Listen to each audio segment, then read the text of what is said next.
for you. We're going to go over some tools and the safety with our clay and make our clay pendant. So first things first, we have a little rolling pin in our bucket, and that's used to flatten the clay. We have a pencil, and we can use that to make holes or designs, or also to write our name on our clay. You have some forks and spoons to make different textures with your clay. And then we have some other cutting tools. I'm going to show you how to use those. And a ruler, because sometimes we need to make a straight edge with our clay. And then last but not least, I always put an empty Play-Doh container in case you want to keep a perfect circle. So for our clay pendant today, what we're going to do is you're going to roll your clay in your hands a little bit, kind of get it into a ball, and then you can flatten it on your mat. There should be a piece of cloth on your table, and that's to keep your clay from sticking to the table. You could also use your rolling pin like this to make your clay pendant. Now you don't want it too thin. The thickness should be a little bit about the size of your pinky, maybe a little bit smaller. And after you have it rolled pretty flat, make sure that you can pick it up and move it. All right, next step would be to decide what kind of shape you want. So this is going to be, you should have decided this last week when you were practicing.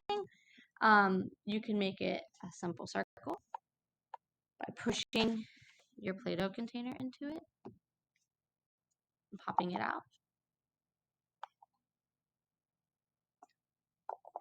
Or you can make it into a heart or any shape you really want by using, you can use your pencil or you can use a cutting tool, a wire cutting tool, to just cut it into the shape that you would like it.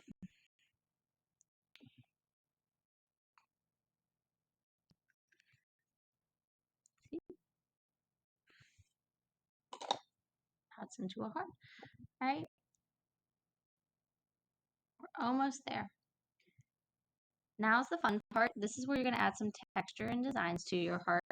If you have a little bit of extra scrap pieces, you can add onto your heart, but you have to make sure, once again, these pieces are kind of flat and you want to smush them into your clay.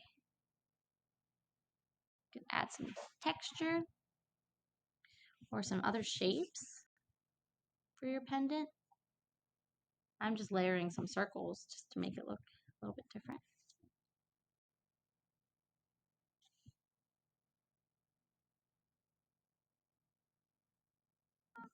You can add texture with your fork or with your spoon. You can add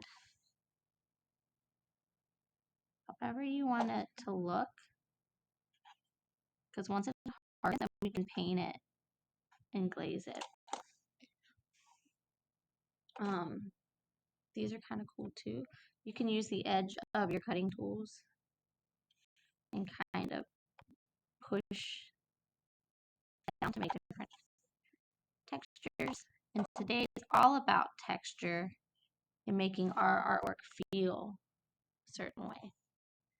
Once you have your pendant that you love it and you think it is pretty good, you might have some extra clay. You can make a second one, but before you make your second one, what you're going to do is you're going to take that pencil, or ask Mrs. Ezzy, but you need to put a hole into your pendant for the rope to go through.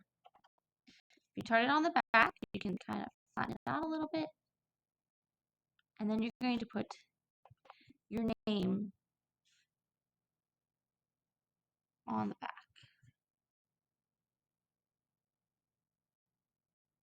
And that is it for the day. We'll let it dry over the week, and then next week we will paint them and make them into necklaces.